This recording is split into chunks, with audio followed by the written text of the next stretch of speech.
Et salut YouTube, Siwaka, nouvelle vidéo de débrief d'après-match, cette fois-ci face à Metz.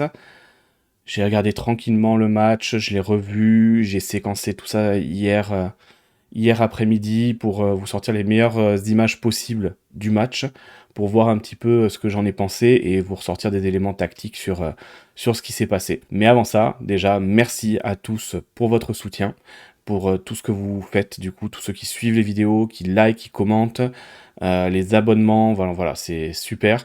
Merci encore à tous de le faire, c'est génial pour la chaîne et pour moi, ça compte beaucoup. Vous pouvez maintenant d'ailleurs aussi booster les vidéos, donc n'hésitez pas aussi, ça fait plaisir, ça permet de mettre encore plus en avant la vidéo auprès du grand public. Allez, on se regarde ça tout de suite maintenant pour le débrief du match. Donc assez simplement, on était sur un 4-2-3-1, hein, le système classique de Paulo Fonseca. On commence à comprendre un petit peu comment il veut jouer, comment il veut articuler son équipe. Donc 4-2-3-1 classique, c'était la compo qu'il y avait face à Lens la semaine dernière, à l'exception du coup de Koumbedi qui est remplacé numériquement par Pavel Sulc. Ce que ça nous donne du coup, c'est une victoire de l'OL au bout du compte 3-0. Au niveau de la possession, pas mal laissé jouer Metz, ça devait faire partie du plan de jeu de l'équipe, hein, de rester assez compact et de laisser venir Metz aussi assez haut sur le terrain. 2,7 d'expected goals, 0,65 concédé, victoire au niveau des chiffres assez nette et assez logique. Donc si on revient donc sur ce 4-2-3-1, là je vais vous montrer un petit peu les animations en fait et comment veut animer en fait Paulo Fonseca son équipe. Et avec la dernière rumeur qui vient de ressortir de Buenanote qui serait une cible au poste d'ailier droit, ça rentre encore plus dans cette optique-là. Donc là, voilà, pour vous dessiner un petit peu ce qu'il souhaite en fait en termes de mouvement de son équipe, il souhaite en fait créer des rapprochements de joueurs et des joueurs qui s'insèrent ou qui s'excentrent en fonction de ce qu'il recherche. Donc en fait, le projet de jeu de Paulo Fonseca, c'est très simple. Sur son équipe, il veut que côté droit, côté Maitland-Niles et là du coup Sulc, il veut le latéral à l'extérieur et l'ailier à l'intérieur. Et à l'opposé, sur le côté gauche, on joue différemment. C'est Fofana qui reste plutôt à l'extérieur, avec Abner qui est plutôt intérieur. Donc voilà un petit peu comment il veut articuler son équipe. Beaucoup de joueurs dans l'axe et Fofana et Maitland-Niles sur les ailes. Et voilà du coup comment un peu il organise son équipe et comment il veut en fait faire jouer son équipe. Donc voilà, ça donne à peu près ça en fait avec ballon au final.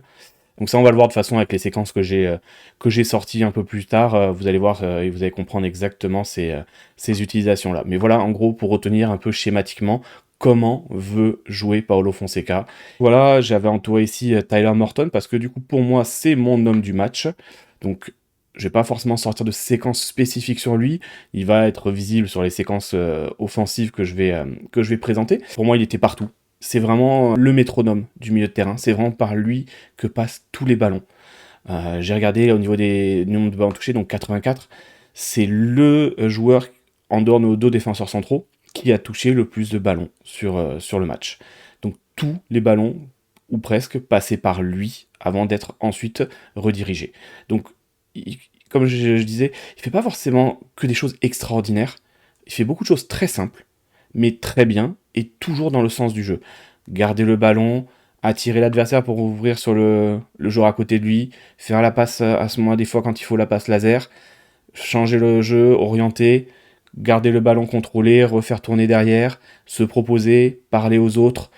C'est tout ça en fait qui fait que pour moi c'est l'homme du match et l'homme de notre milieu de terrain clairement, et qu'il a été recruté de façon pour ça. Il gère en fait le milieu de terrain, il gère l'équipe, il gère le tempo en fait qu'on veut mettre en place. Donc concrètement, c'est ça, c'est la plaque tournante de l'équipe. Donc là, je vais vous montrer du coup quelques séquences du match. Donc ce qui était moins bon pour moi, ça a été la gestion de la profondeur sur les phases défensives. Donc vous allez voir avec les images, j'ai sorti juste 3 images pour vous montrer à 3 moments différents en première mi-temps comment on a géré en fait des longs ballons de l'équipe adverse. Et c'est ça en fait qui m'a personnellement dérangé. Là, moi, ce qui me dérange, par exemple, on voit bien, on est aligné, on est en 4-3-3 sur cette phase-là. Donc on a Tolisso assez haut avec Schultz et Miko Tadze devant. On a une deuxième ligne Fofana, Morton, Tessman. Et ensuite on a notre ligne défensive, Abner, Niakate, Mata, Maitland-Niles. Donc on a notre système qui est installé. On voit bien, il n'y a aucun joueur de Metz vraiment trop dans les intervalles entre les lignes. Par contre, ils étaient souvent très au large, très écartés, nous assez resserrés sur le terrain, et on laissait énormément d'espace sur les côtés. Donc ça c'était la première chose, mais c'était clairement un plan assumé, hein, parce qu'on n'a pas du tout corrigé ça de tout le match. Donc moi ce qui me dérange là dans cette séquence-là par exemple, c'est le fait qu'on laisse Stambouli, on le laisse complètement faire sa passe en profondeur. On a 3 joueurs pas très loin de lui, il y a personne qui vient mettre un minimum de pression en fait. Donc moi c'est plutôt ces moments-là en fait qui m'ont dérangé dans notre façon de gérer la profondeur et les longs ballons. La deuxième séquence, quelques minutes après, hein, on voit bien, là on était quoi, 10e minute, là on est 12e minute, donc 2 minutes après, là le numéro 5 de Metz, il veut faire ce ballon en profondeur, mais on voit bien au milieu, j'ai entouré Stambouli, qui dit non, joue derrière. Donc du coup il va pas faire le ballon en profondeur, il va jouer derrière. Mais on voit encore là, au niveau de la place, Tessman est très loin, donc du coup il avait largement le temps et la place, et je dirais même les appels de ses équipiers pour jouer en profondeur. On voit bien que ce soit dans l'axe, c'est Majo, il me semble, qui est avec Niakate. Il est couvert, il peut partir en premier lieu.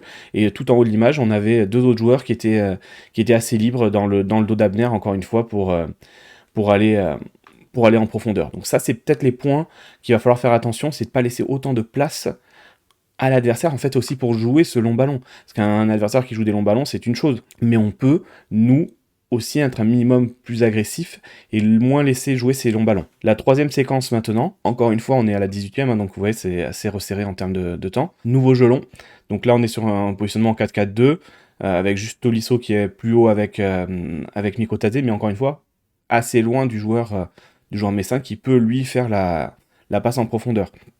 Donc ça va être le très long ballon que tout le monde va penser qu'il va sortir et que finalement le joueur va réussir à sauver et jouer. Mais voilà, c'est pour dire encore une fois, donc oui, on était plus ou moins alignés en termes défensifs, on avait mis 2 joueurs hors jeu, donc 2 joueurs qui n'étaient pas trouvables, mais on avait le joueur tout en haut que j'ai entouré, qui était lui en jeu et trouvable du coup sur le côté d'Abner.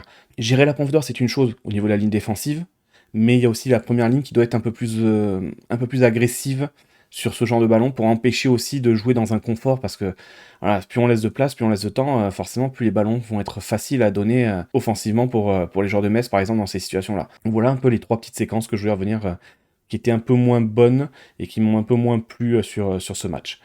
Parce qu'après, effectivement, il y a eu des choses beaucoup plus positives avec ballon. Ça a été notre animation, notre façon de jouer. Et je trouve qu'on a aussi bien vu comment Paulo Fonseca veut vraiment articuler son équipe sur le terrain.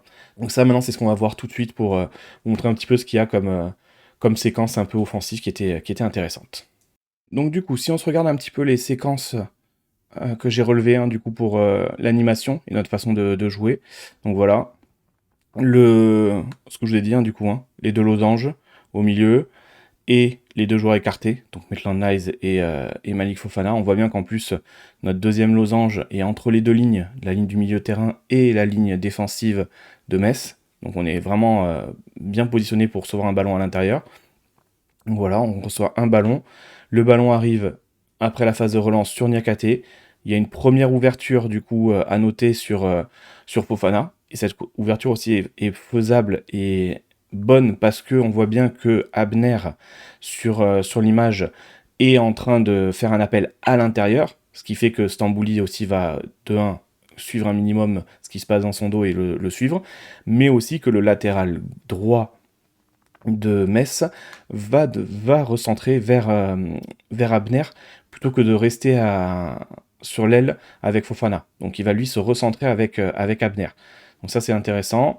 Donc le ballon va arriver sur Fofana, forcément il est tout seul, il reçoit un ballon avec de l'espace parce que Abner a aussi attiré le joueur vers l'intérieur. On a rejoué en arrière du coup pour relancer la configuration, et cette fois-ci on rejoue différemment. Le ballon revient dans les pieds de Niakate encore une fois. On a Morton qui va un tout petit peu revenir à l'intérieur, pareil pour attirer avec lui le joueur messin. Et Fofana qui va revenir lui un peu plus bas. On sent qu'il est un peu moins à même de maîtriser les appels intérieurs que ne peut le faire un Abner par exemple, parce qu'il va pas forcément revenir plus intérieur, ce qui aurait encore plus ouvert d'espace pour Abner, mais c'est pas grave, c'est suffisant pour que Niakate puisse trouver une passe vers Abner assez seul sur le côté. Abner reçoit le ballon, il avance un petit peu avec le ballon, et là du coup après c'est la qualité des joueurs qu'on a aussi, hein. Donc Abner qui joue sur Tolisso, et donc du coup ce dernier va jouer en une touche directement sur Malik Fofana. Je vous apprends rien, c'est la situation sur laquelle Mikotadze a eu la première situation du match. Donc Fofana reçoit le ballon, donc focus sur Mikotadze, il est assez éloigné de ses défenseurs centraux, il va faire une première course vers l'avant, mais il va rapidement s'arrêter pour justement créer un espace et garder en fait l'espace qu'il a avec le numéro 5 et recevoir le ballon sans être gêné et sans être trop proche de son adversaire. Et donc du coup il reçoit le ballon avec de l'espace. Alors il reçoit comme on voit sur l'image un tout petit peu en arrière et sur son mauvais pied, donc forcément un peu compliqué à reprendre, mais ça donnera du coup la première situation pour l'OL. Seconde séquence, on recommence. Cette fois-ci, ça change un tout petit peu. C'est Tolisso et Morton qui ont inversé de position, mais on est toujours sur la même situation, c'est-à-dire premier rectangle, ou carré, ou losange, comme vous voulez. Tolisso va recevoir le ballon de Niakate. Hop, là, c'est la suite de l'action. Ça s'est poursuivi. C'est pour vous montrer l'animation et comment on s'est présenté. Le ballon est revenu en arrière. On est venu rejouer. Donc là, on est sur toujours ce carré en bas, en Niakate. Mata, Tolisso, Tessman. Là, ce qui est intéressant, c'est que Tessman donc, va jouer dans l'espace sur Tolisso qui est complètement libre. On voit bien que les joueurs de Metz l'entourent d'assez loin, donc il peut recevoir un ballon assez tranquille. Et là, on a tout de suite, j'ai souligné, Sulch et Abner qui font tout de suite des courses verticales, aller vers l'avant. Et donc, du coup, course verticale vers l'avant pour 2 joueurs est égal à Mikotadze qui, lui, au contraire, va venir demander le ballon dans les pieds. Donc là, Tolisso va trouver Mikotadze, ce dernier va lui remettre le ballon directement. Et là, Tolisso, on ouvre sur le côté sur Fofana. Fofana va provoquer et rentrer dans la surface pour centrer. C'est la tête Sulch qui va passer au-dessus. Mais là, ce qui est intéressant de voir aussi, c'est que au moment où Fofana fait le centre, on avait quand même d'autres possibilités, d'autres situations possibles à ce moment-là. On voit bien, il y a Tolisso qui demandait le ballon pour une frappe de loin. On avait Maitland Nice qui était tout seul si le Fofana avait pu faire un centre plus long. Ce qu'on peut dire, c'est vraiment les caractéristiques de Sulch, du coup. Se proposer, faire des courses vers l'avant, être dans la surface pour être touché et décisif. Nouvelle séquence, on revient encore une fois, vous voyez, on applique bien le système, les deux zones de création, les deux joueurs opposés qui sont assez au large. Le ballon est dans les pieds de Mata, on va jouer très simple avec Tessman, ce dernier n'a aucune pression, peut se retourner tranquille, et là encore une fois, Abner, qui est en position axiale, va faire une course encore plus axiale, pour emmener avec lui Stambouli, que j'ai noté là, pour libérer Tolisso, qui est juste derrière. Et oui, parce que du coup, il a emmené avec lui Stambouli, et il a ouvert un angle de passe pour Tolisso. Donc ça, c'était intéressant aussi, ça c'était la séquence que Tolisso a joué un petit peu trop vite après derrière, vous allez voir. Hop, il reçoit le ballon, il avait énormément d'espace, et il a joué très vite en fait en première intention pour Mikotadze dans la profondeur. Mikotadze n'avait même pas encore pris le dessus, n'avait peut-être même pas encore déclenché vraiment d'appel, donc c'était dommage et trop tôt de jouer cette situation-là. Il aurait certainement pu encore pousser sa conduite de balle pour voir. On voit bien qu'en plus Fofana est en train de commencer à lancer son sprint sur le côté, donc ça aurait pu être intéressant d'attendre un petit peu avant de jouer. Nouvelle séquence, donc cette fois-ci on part sur une base à 3, j'aurais même recru encore dessiner le losange, rectangle, carré, ce que vous voulez, en bas, et vu qu'il y a Morton qui est juste un tout petit peu plus haut. On a encore Fofana complètement à l'opposé, on a Maitland Nice tout en bas aussi à l'opposé. Hop, si j'enlève la barre, vous voyez aussi. Et on avait nos 4 joueurs donc qui ne sont pas là cette fois-ci alignés, si je peux dire ça comme ça, en carré losange, mais qui sont plus ou moins alignés sur une même ligne, du coup, ensemble. Donc voilà, la séquence avance. Tolisso vient demander le ballon, il est assez libre, pas de problème pour recevoir le ballon. Niakate lui donne, il se retourne tout de suite et il va aller vers l'avant, cette fois-ci. Hop. Et là, en fait, il a attendu le dernier moment, si je peux dire ça comme ça, pour faire la passe dans l'espace à Abner. Il a attendu que le joueur adverse, vous voyez la position du joueur adverse, du coup il n'est pas du tout sur une position sur laquelle il peut intervenir ou faire quoi que ce soit. Donc ça lui permet de donner à Abner le ballon. Le centre n'est pas bon en soi, vu qu'il ne va toucher personne, mais c'était pour moi l'endroit où il fallait faire le centre en fait.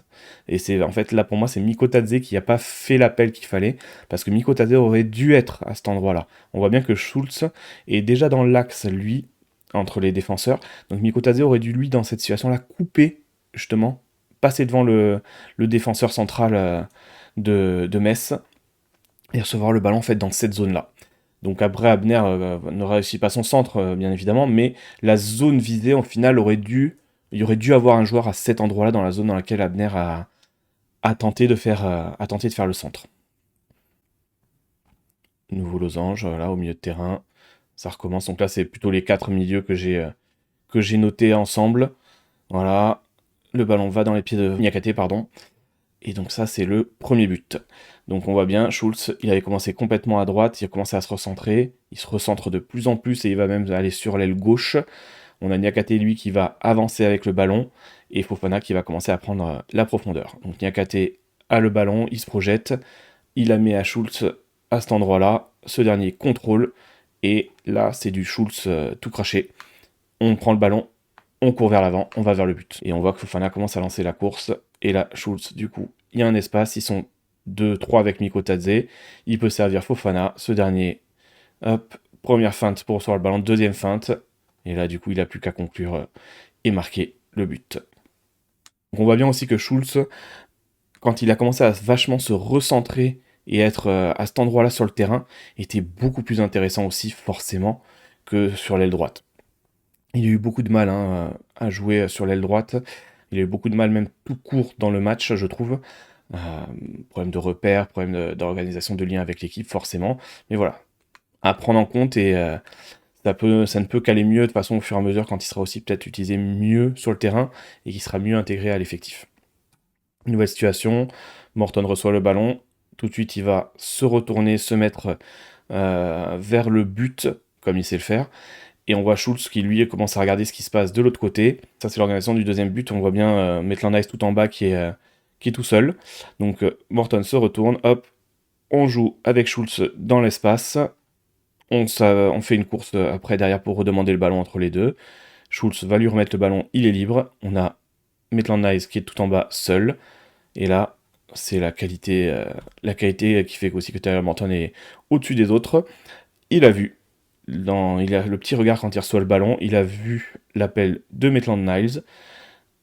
Et là, la qualité fait qu'il va être capable de lui mettre dans la profondeur. Et du coup, ce dernier n'a plus qu'à centrer pour Tolisso dans l'axe. Et donc là, c'est la dernière séquence. Hop, petit jeu entre Schulz et Morton. Schulz qui reçoit le ballon à nouveau. Vraiment, en fait, c'était pour montrer aussi un côté instinctif de Schulz avec le ballon. Il vient jouer très rapidement avec Morton au milieu de terrain. 2-3 touches, voilà, en 2 touches de balle, hop, on s'est retourné, il a regardé, et tout de suite, on change le jeu. On ne porte pas le ballon inutilement, on change le jeu et on ouvre sur Tolisso. Voilà pour les séquences du coup que je voulais vous montrer sur le match, qui je trouve est vachement intéressant d'un point de vue tactique. Et donc du coup pour finir, le focus du match c'est sur Moussa Niakate. Je voulais faire un focus du match en plus et ne pas forcément parler comme je dis de l'homme du match Tyler Morton plus que ça. Là j'ai sorti des séquences spéciales relance pour Moussa Niakate, il y en a 3 ou 4, il n'y a pas énormément mais j'en ai juste gardé 3 ou 4 parce que j'ai trouvé qu'il a été justement super utile et bien utilisé et il a aussi fait preuve d'initiative pour ses phases de relance. Donc ça c'est intéressant et ça ne peut être que bon de le noter parce que on se plaint à juste titre des fois qu'on n'a peut-être pas forcément les défenseurs les plus à même à faire des relances intéressantes balle au pied, les meilleurs joueurs balle au pied, certes, mais on voit bien que Niakate est capable de prendre des responsabilités, de prendre sur lui pour faire des relances aussi intéressantes. Parce que c'est toujours pareil, si ça bouge aussi autour de lui, c'est aussi plus simple pour lui de trouver des phases où il va faire des passes et des relances intéressantes vers ses équipiers. Donc je vous montre quelques séquences là. Et donc maintenant concernant les relances de Niakate, voilà, je vous ai sorti quelques séquences que je voulais sortir pour voir et pour vous montrer un petit peu en quoi je trouvais qu'il avait été intéressant au niveau des relances. Donc voilà, première relance, au milieu de terrain, ça bouge. On a Abner qui va dans la zone libre. On a Morton qui regarde et qui va s'écarter pour ouvrir l'espace. Et on a aussi un Tolisso qui s'écarte pour vraiment ouvrir l'espace dans l'axe pour la passe. Ce qui permet à Niakate d'avoir tout de suite de l'espace pour trouver Abner entre les lignes. Ouais, c'est assez simple, hein, c'est les mouvements en fait aussi des joueurs, parce que c'est pas uniquement que la qualité de relance ou de passe de Niakate qu'il faut souligner, c'est aussi les mouvements des joueurs. C'est assez simple, mais On a un joueur qui part d'un côté, un autre qui part de l'autre, ça attire les joueurs, ça laisse de l'espace, et on a un joueur qui est lui venu s'insérer dans cette ligne, et voilà, ça tout de suite ça permet ça. Donc là, une relance assez basse sur le terrain. On a Morton qui regarde ce qui se passe derrière lui. Il va aller vers Niakate pour attirer le joueur de Metz qui est là, pour laisser de la place à Tessman derrière lui. Voilà, il est suffisamment avancé. Le joueur de Metz commence à se rendre compte qu'effectivement, il est venu trop sur Morton et il n'ose pas aller plus que ça sur Morton. Et du coup, il y a Tessman à côté. Mais c'est bon, la ligne de passe est ouverte et Tessman pourra récupérer un ballon tout seul. Et l'autre séquence, donc là c'est sur Mera cette fois-ci qui va ouvrir le jeu. Donc les joueurs sont pris, il attend que le joueur de Metz arrive sur lui, Mera est assez seul et va venir demander le ballon. Et là pareil, ouverture entre les deux joueurs, aucun ne vient fermer la ligne de passe. Il a le temps, il ouvre tranquillement sur Mera. Ballon tranquille à contrôler. Et la dernière séquence, donc ça c'est une séquence longue.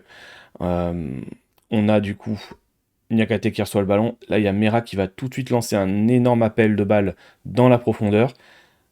On a le défenseur de Metz qui est juste derrière l'arbitre qui, lui, va venir sur Tessman qui est là. Parce que du coup, il est en train de vouloir fermer sur Tessman parce que c'est le joueur libre pour lui à ce moment-là. Et parce que du coup, Mera, quoi qu'il arrive, est avec Stambouli un peu plus haut sur le terrain. Tessman a fait à ce moment-là, juste avant, un appel vers la profondeur et un contre-appel pour revenir demander le ballon. Donc voilà, ça nous permet d'avoir cet appel de balle. Et donc du coup, si on arrête, vous avez bien le défenseur qui a suivi Tessman, qui est venu, et Niakate qui a une superbe ligne de passe à trouver pour trouver justement du coup Kais Mera qui lui va continuer et profiter de cette balle en profondeur pour récupérer le ballon. Donc franchement, pour le coup, voilà, c'était vraiment très très bien joué. C'est vraiment, encore une fois, donc, de 1, parce qu'il y a les appels de balles, pour commencer, parce que il faut noter encore une fois ça, c'est parce qu'il y a des appels de balles, des mouvements au milieu de terrain et devant qui permettent aussi de faire ce genre de passe, de relance, mais aussi parce que Niakate les tente. Je vois beaucoup moins de séquences où Mata fait ce genre de passe.